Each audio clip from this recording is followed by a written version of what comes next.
Bueno, ya estamos aquí otra vez tratando de entender este proceso que nos llevó de la vida regida por los reyes, los reinos, a la vida regida por los presidentes, los países y la democracia. Ya empezamos a hablar entonces, pues, que estamos hablando de el feudalismo que se va a transformar en los estados modernos. Y ya empezamos a hablar cómo una de las cosas que cambian va a ser la ideología.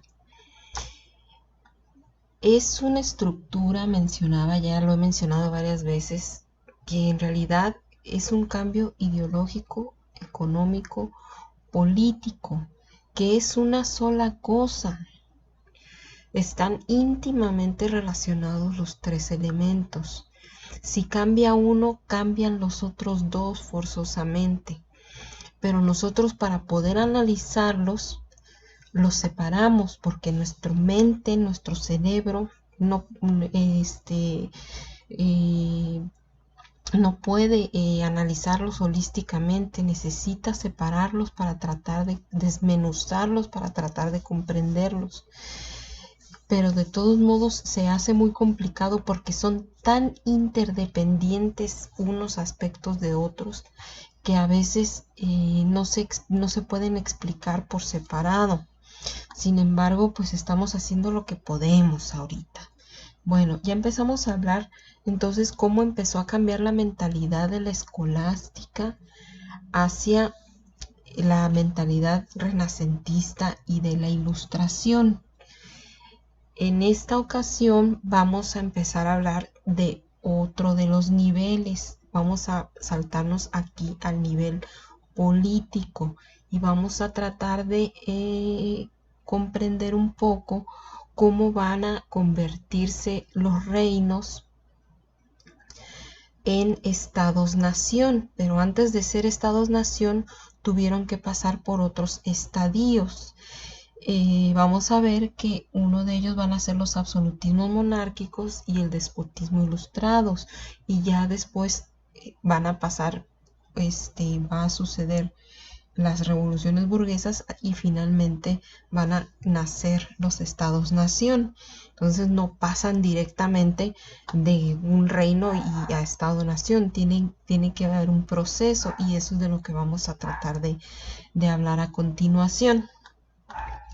Pero antes de entrar así directamente a absolutismos, a lo de los absolutismos monárquicos, primero quisiera que entendiéramos, bueno, qué es un Estado-nación. Bueno, a ver si logro explicarme.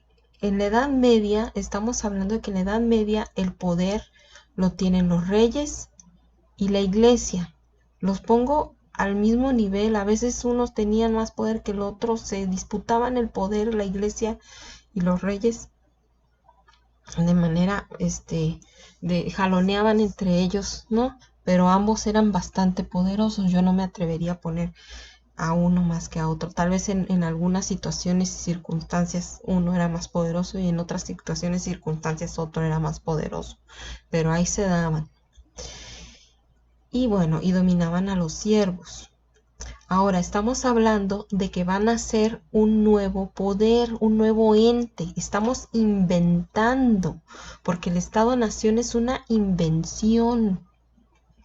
Entonces, vamos a inventar un nuevo ente que se va a llamar Estado-Nación y que tiene que tener poder. Ahora, el poder te viene a ti en tres formas, que no son separadas entre sí, que son interdependientes entre sí, que no son puras, digamos, pero digamos que son tres formas de poder las que existen. Tú tienes poder porque eres fuerte, o sea, porque físicamente puedes dominar a alguien más. En el caso de un Estado-nación o de los reyes, porque tienes un ejército. Tú puedes tener poder porque convences a los demás de que tú te mereces estar en el poder. Esa es la ideología. La iglesia te convencía de que el rey era el elegido de Dios. Vamos a ver que el Estado-Nación también tiene que inventarse una razón por la cual él debe de ser el que manda. Y el otro, la otra forma, el tercer vía de poder es ser viable. La viabilidad, ¿qué quiere decir? Tú tienes que dar algo a cambio. No puedes el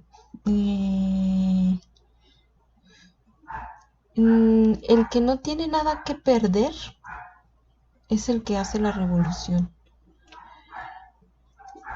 Los ciudadanos o los siervos tienen que recibir un cierto grado de bienestar o de seguridad, o tienen que encontrar un modo de vida dentro del sistema y poder vivir y estar en él. El sistema tiene que tener una cierta estabilidad. Y eso te lo da, lo puedes generar a través de la capacidad económica. Entonces, para poder existir el Estado-Nación, ahora, se necesitan las tres cosas, las tres formas de poder. No puedes tú nada más con puro ejército gobernar. Nadie puede gobernar nada más por la fuerza. Necesitas también convencer y necesitas también tener algo que ofrecer a la población. Necesitas las tres cosas. Entonces, para que pueda nacer el Estado-Nación, ¿qué es lo que necesita tener? Bueno, primero necesita, en el caso específico del Estado-Nación, necesita tener una forma física, un rostro. ¿Por qué? Necesita, ¿a qué me refiero? Necesita tener unas fronteras, unos límites geográficos. Estoy hablando específicamente de unos límites geográficos, de poder decir, a ver, yo soy de aquí hasta aquí, y ser tan básico y específico como decir, de esta piedra para acá, soy el Estado-Nación fulanito, y de ahí, de esa línea para allá, dejo de serlo. Claros límites geográficos. Ahora, ¿por qué? Porque el Estado-Nación es un ente que nace íntimamente relacionado con el capitalismo, específicamente con el mercantilismo. Esto es, el intercambio de mercancías necesitaba límites claros para el flujo de las mercancías, saber dónde se iban a pagar los impuestos, cómo se iban a distribuir las mercancías. Entonces, la creación de los estados-nación está íntimamente relacionado. ¿Ven lo que les decía? Que no podemos hablar de los niveles ideológico, político y económico por separado, porque todos se relacionan entre sí. Entonces, no podemos hablar de la política sin hablar de la economía. Entonces sí está íntimamente relacionado con el nacimiento del capitalismo. Los estados-nación surgen como una necesidad también de generar estas fronteras y de generar un ente que controle y regule la producción y la circulación de las mercancías. Entonces, una de las primeras cosas que va a necesitar un Estado-nación es definir claramente las fronteras, mucho mejor que en la Edad Media. En la Edad Media eran ahí los feudos, pero en el Estado-nación tienen que ser muy claras y específicas. Ahora, tiene que haber poder ideológico. Y es lo que mencionábamos anteriormente. Ya mencionábamos que está bien, va a haber una moral religiosa, pero ahora también va a haber una moral laica. Pero curiosamente, vamos a ver cómo va a fomentarse, por ejemplo, los nacionalismos. Y va a empezar a ver, así como hay los santos de la iglesia, van a generarse los héroes nacionales. van a fomentarse los próceres, las ideas, va a fomentarse el estudio de la historia gloriosa. Entonces, el Estado-Nación tiene que inventarse un pasado glorioso y fomenta los nacionalismos. ¿Ok? Entonces empieza a generar todo un imaginario por una parte. También va a generar, va a crear otros conceptos, por ejemplo, que legitimen su poder, como la democracia, por ejemplo, que de repente no son tan claros como uno creería que son, tan definibles como uno creería que pudieran ser. Necesita el Estado-Nación poder político. Se necesita crear una plataforma donde clara plataforma, donde pueda haber discusión política, pero donde haya ciertas reglas que puedan ser controladas también por el Estado, donde participe el Estado, que sean controladas y que sigan ciertas reglas. Se necesita un poder militar, pero ojo, un poder militar profesional, o sea, un ejército, pero un ejército profesional, con carrera militar, no como en la Edad Media de que era, pues soy campesino y va a haber guerra y agarro, no, mi asadón y me voy a hacerla y luego a pelear y luego ya me regreso a seguir sembrando. O de, ay, voy a hacer la guerra, voy a ir a pedirle el ejército al señor feudal fulanito y al rey perenganito y al otro rey sutanito y que se junten y que me ayuden y cuando se acabe la guerra otra vez cada quien para su casa. No, se necesita ahora tener un ejército que se dedique exclusivamente a ser ejército, que reciba un sueldo nada más por ser ejército, es por ser militar y que reciba un sueldo y que pueda hacer carrera militar. O sea, un ejército profesional que dependa directamente del Estado. O sea, una fuerza militar, el brazo militar del Estado. ¿Qué más va a necesitar el Estado-Nación? Poder económico. Tiene que tener la capacidad de cobrar impuestos y tiene que tener la capacidad de fomentar y de controlar la producción y la distribución de la producción y del movimiento de mercancías. Entonces, este es el proceso. La pregunta es, ¿cómo se va a crear este ente Estado-Nación? ¿Cómo poco a poco se va a ir haciendo de todos estos poderes? Obviamente va a ser un proceso largo y complicado, ir quitándole el poder a la iglesia, a los reyes, a los, a los nobles, a los señores feudales, va a ir quitándole el poder a quien lo tiene y va a irlo concentrando él. Va a ir convirtiendo, vamos a ver, ¿y cómo se van a convertir ahora los siervos? Ahora ya no van a ser siervos, ahora van a ser ciudadanos. Entonces ese es el proceso que se va a dar y que de manera muy general vamos a tratar de ver.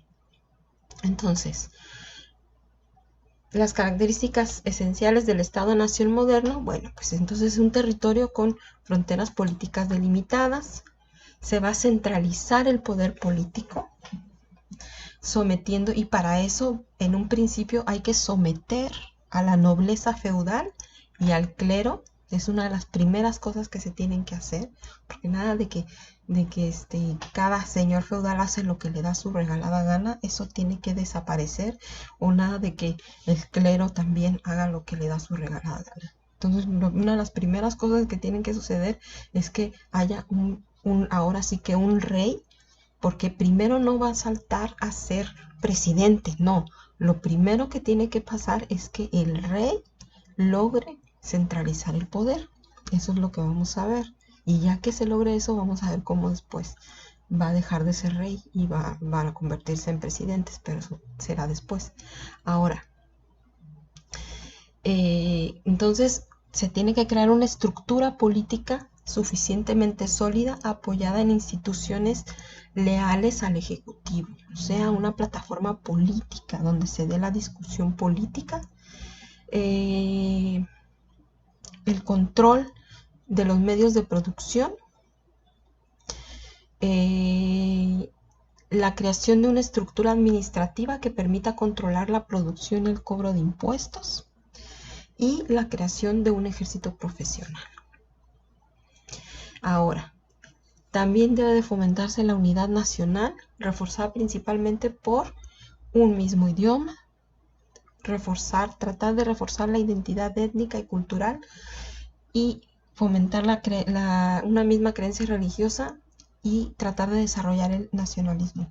Ojo con esto, los estados-nación son creaciones artificiales en realidad.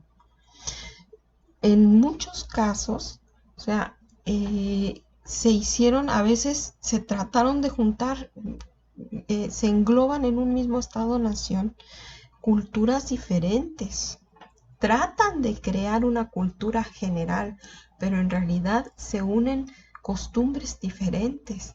Entonces, y luego crean un imaginario y tratan de crearles un imaginario y un pasado común, en algunas veces de manera más exitosa que en otra, pero ha habido casos en los cuales las diferencias no han sido totalmente reconciliables entre sí, porque finalmente en todos los casos los estados-nación son comunidades imaginadas, no son en realidad, no son naturales, son invenciones, son creaciones para un fin específico. Entonces, la pregunta es, pues, ¿cómo convertir los reinos en estados-nación? Bueno, aquí la cosa es que no todos, la historia no es igual para todos los países. No todos los países lograron convertirse en países al mismo tiempo, ni para todos fue tan sencillo. Unos tenían más antecedentes históricos y culturales que y incluso geográficos, que les favorecieron la conversión en países, y hubo otras regiones mucho más diversas y complejas que tardaron más en poderse conformar en un país, ¿no? Vamos a mencionar los casos de manera general. El caso de Francia e Inglaterra, que es notable los antecedentes en la época medieval que ya les favorecían para conformarse como una sola entidad política, ¿no? En el caso de Francia, bueno, pues es obvio el antecedente de la era de Carlomagno, en que ya había unido el territorio, bueno, más extenso todavía de lo que es en la actualidad el país de Francia. Era más extenso el reino de Carlomagno, pero bueno, toda la zona la unió bajo su reinado. No fue,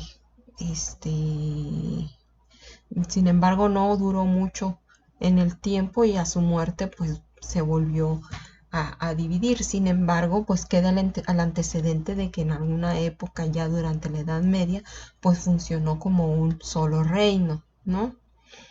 Aunque sea pues de manera relativamente breve. Ahora, otro antecedente interesante en el caso de Francia es que desde el siglo XIII Felipe el Hermoso inventó algo que llamó los estados generales. Hagan de cuenta que yo les comento que el rey siempre estaba en pugna con la Iglesia Católica. Estaba en el estira y afloje, y como era una pugna de poder ahí entre dos casi iguales, en un determinado momento Felipe el Hermoso quería cobrarle impuestos a la iglesia y entonces como obviamente la iglesia no iba a querer, se le ocurre como pedirle apoyo moral, digamos, de alguna manera, por decirlo de alguna manera, ¿no? A los nobles e incluso involucró al pueblo. Entonces inventa los estados generales y es una reunión donde hay una representación, aunque sea desigual, ¿no? Pero hay una representación del pueblo, una representación de la nobleza y una representación del mismo rey que se reúnen a tomar decisiones y obviamente pues de esa manera puede mayoritear a la iglesia en el caso, etcétera, etcétera. Bueno, aquí lo interesante en realidad es la idea de generar un organismo que, que permite la opinión o la participación pues de aunque sea parcial y lo que ustedes gusten y manden, pero que permite una participación en la toma de decisiones o en la vida, ¿no? Política y económica del reino.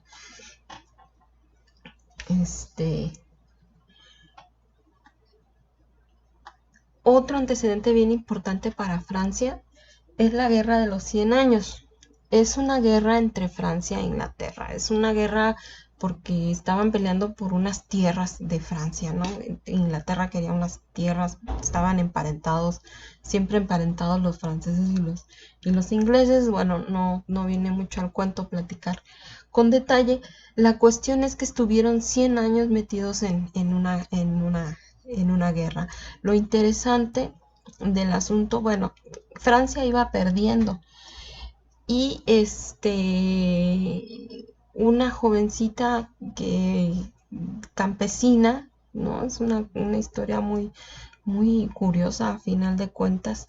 Una campesina supuestamente empieza a tener visiones y termina dirigiendo el ejército francés y casi que le trajo el fervor suficiente como para poder, les trajo el ánimo, los hizo creer en sí mismos, a pesar de que iban perdiendo, los hizo creer en sí mismos y en mucho gracias a eso logran revertir la situación, ¿no? Y detener el avance inglés en Francia. Entonces, más allá de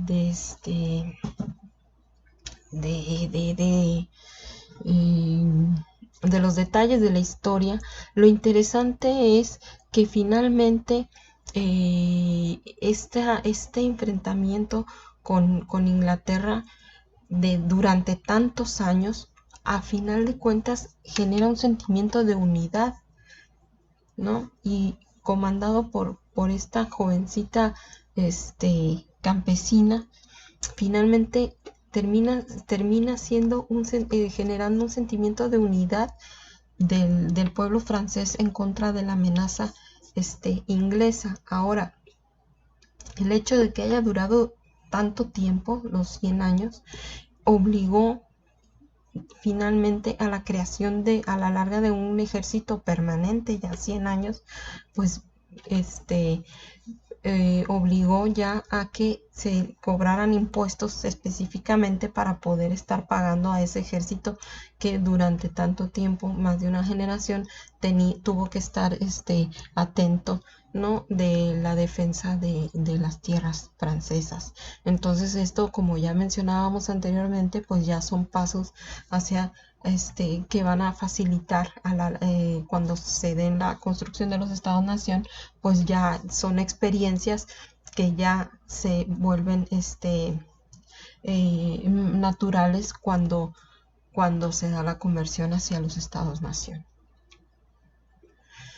Ahora, en el caso de Inglaterra, bueno, uno de los aspectos que podemos considerar que tal vez le facilitó conformarse como un estado-nación, pues simple y sencillamente es el hecho geográfico de ser una isla, ¿no?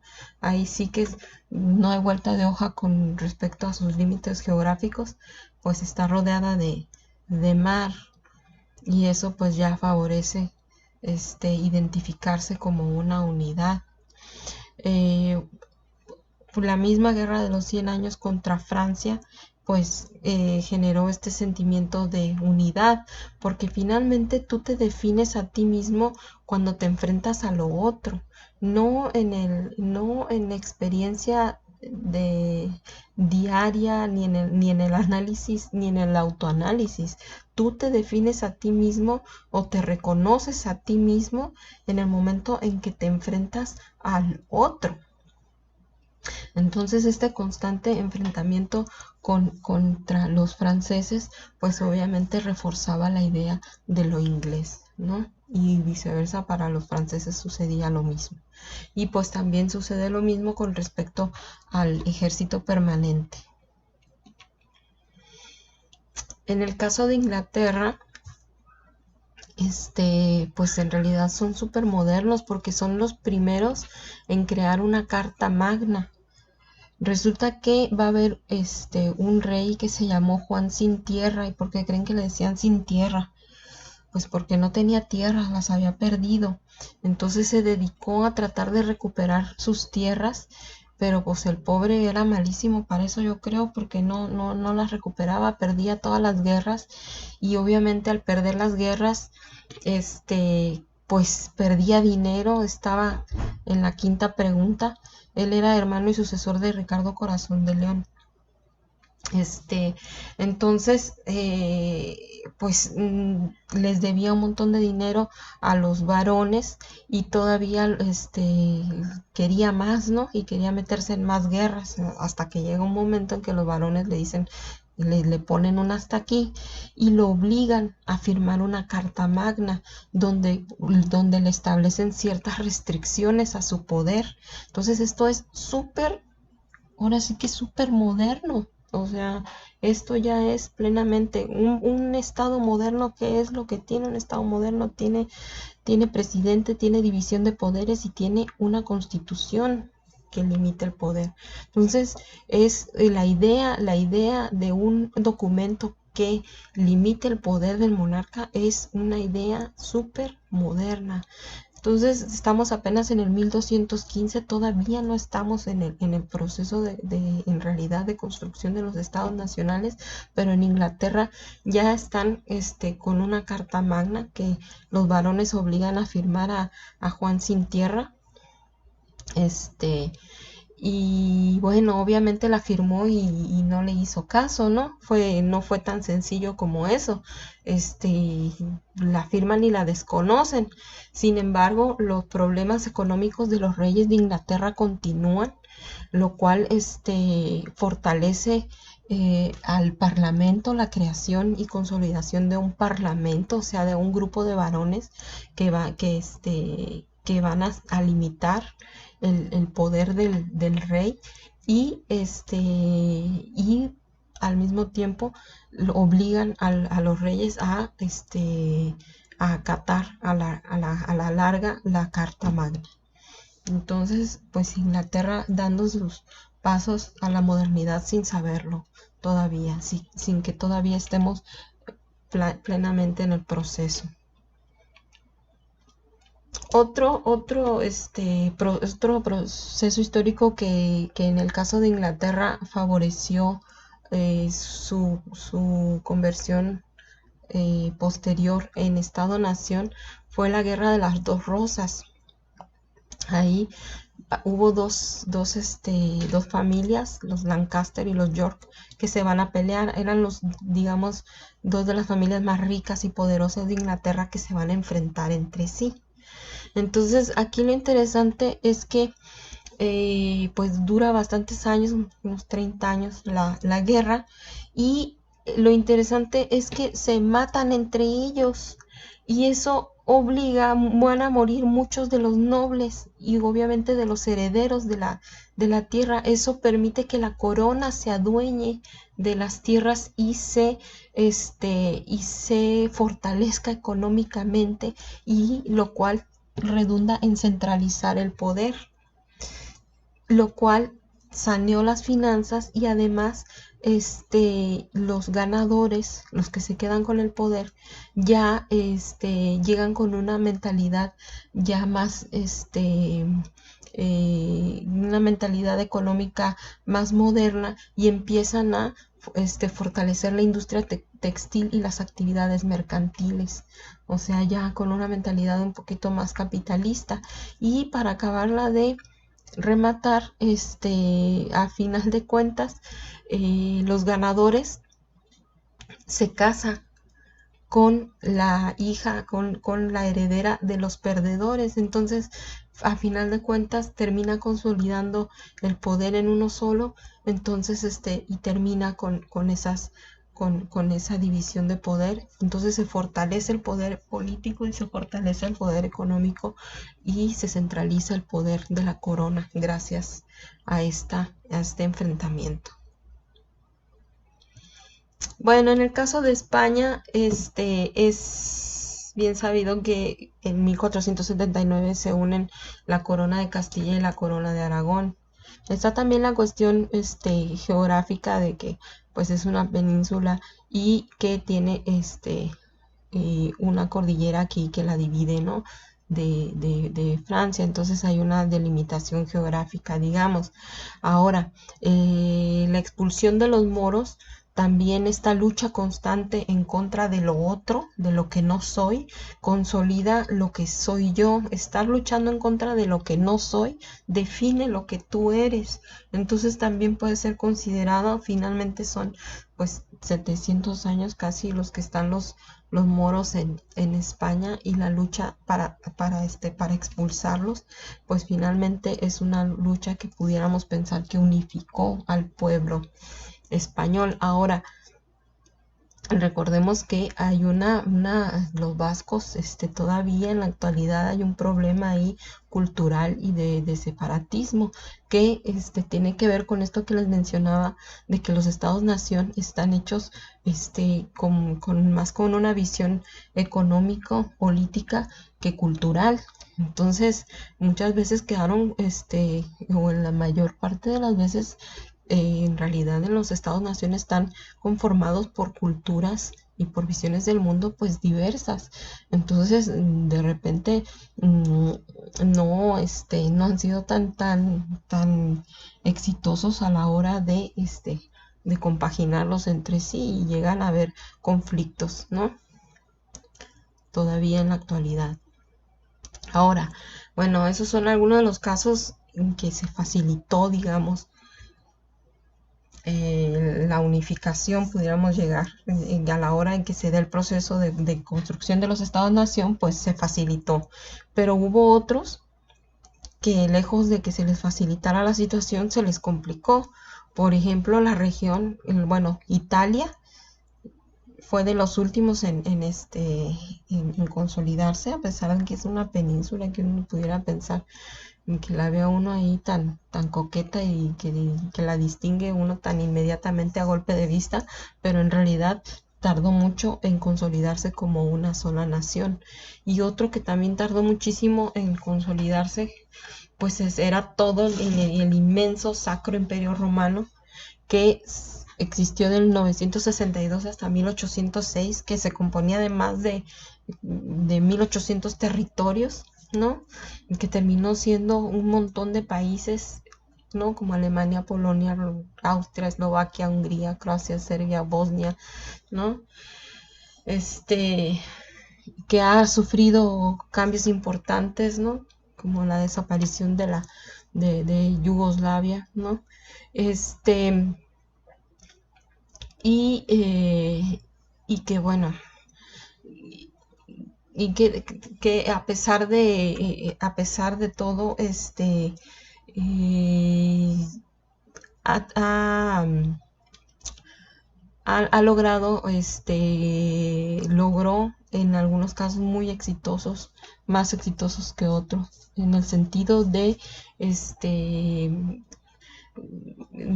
unificación cultural y económica, como estados-nación, ¿no? Pero, pero sí fue mucho más complicado. Obviamente no vamos a ver, imposible ver, ¿no? No está además ni el objetivo de ver a detalle, pero sí fue mucho más complicado. Bueno, entonces mencionábamos pues que del paso del feudalismo, de los reinos, de los códigos de caballería en lo político, el primer paso, el primer baby step, ahora sí, en el mundo moderno y contemporáneo, en el mundo moderno, el primer paso que se da para convertir los reinos, para que a final de cuentas sean estados-nación, primero se convirtieron en absolutismos monárquicos. ¿Y qué es eso de absolutismos monárquicos? Bueno, los absolutismos monárquicos se van a desarrollar en el siglo XVII y XVIII.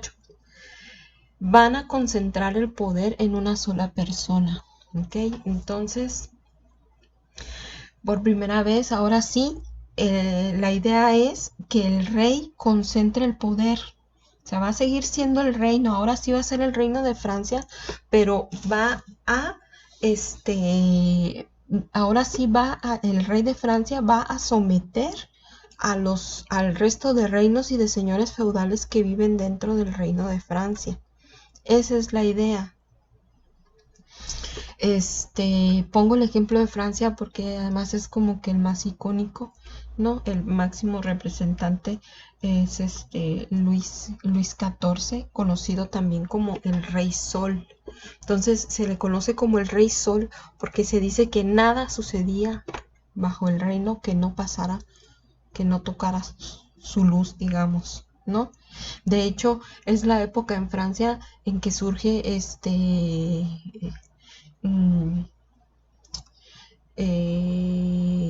el arte clásico, digamos, por ejemplo. O sea, él controlaba todo, controlaba hasta, él decidía cuál era buen arte y cuál no era. Había academias que eran las oficiales y que él decidía cuál era buen arte y cuál no lo era. Qué era lo que estaba bien y qué era lo que estaba mal. Él controlaba absolutamente todo. Tuvo en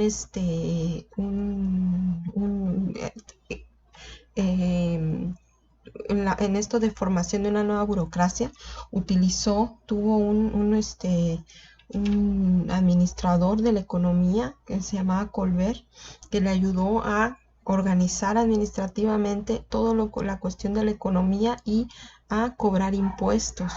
Entonces empezó a ser ahora sí un rey que controlaba el cobro de impuestos, pero no nada más el cobro de impuestos, estaba controlando todo lo que sucedía, controló a la nobleza, se llevó a vivir, incluso se los llevó a vivir, por eso creó el Palacio de Versalles, se los llevó a vivir literalmente ahí con él, pegados con él, a que anduvieran ahí nomás de ociosos, y a andar de intrigosos, pero los tenía controlados. Entonces, controlar a la nobleza, controlar a la iglesia, controlar al resto de los poderes, centralizar el poder.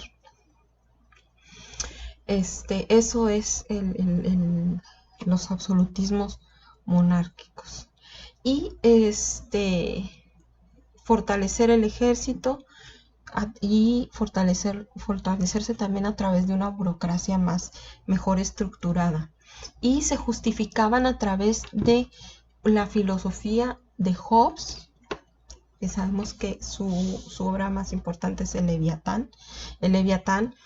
Hobbes, que creía que todos los hombres éramos egoístas, que todos los seres humanos eran una bola de egoístas. Entonces, si los dejas juntos a esta bola de egoístas, se van a hacer garras entre ellos.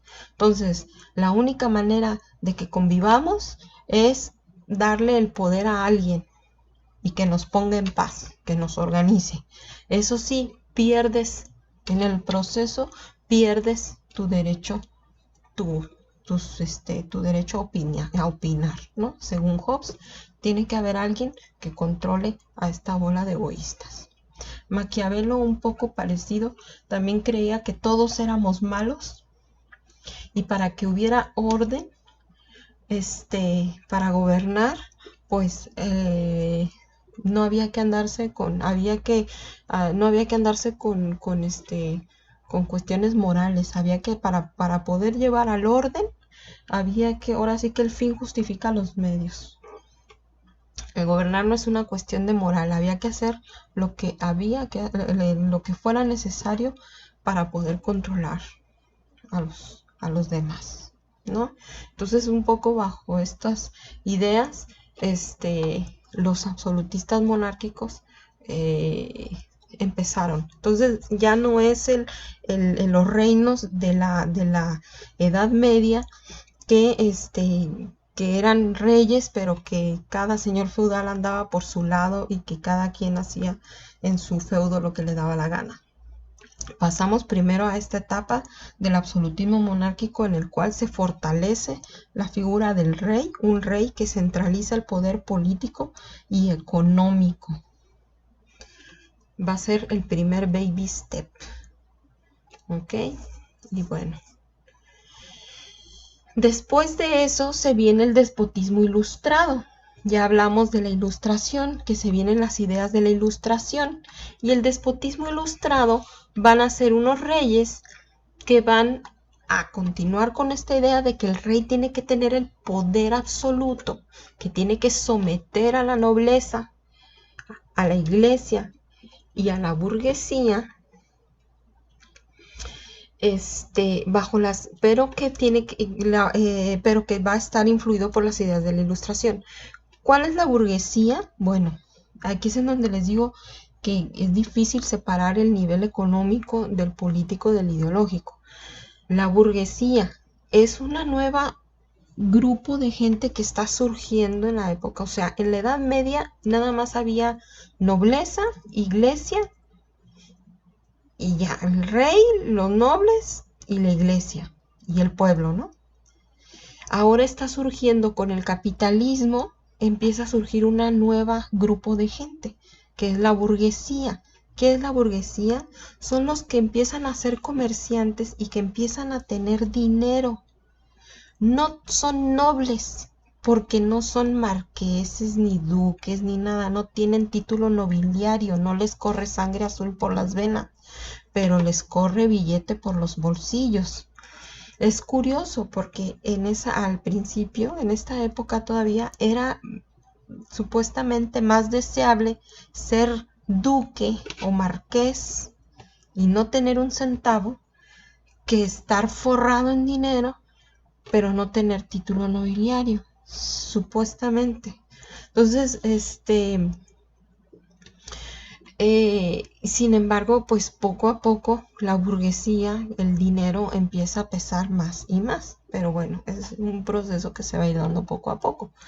Pero el caso es que el rey, entonces, en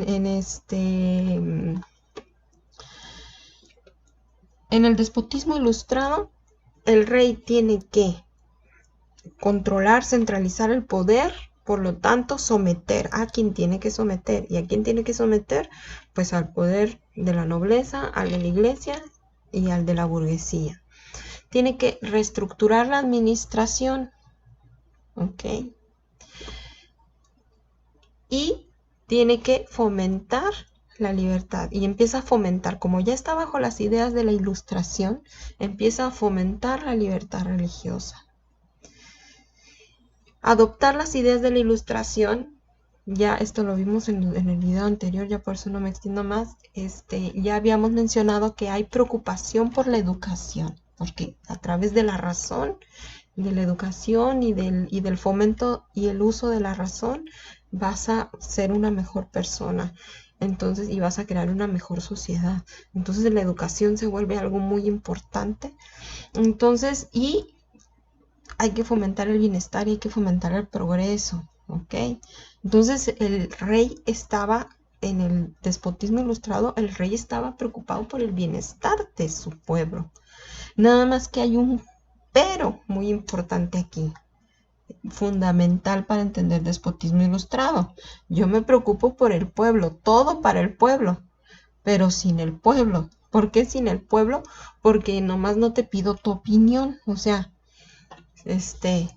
voy a hacer lo que yo crea que es mejor para ti, sin preguntarte si te parece o no te parece, ¿no?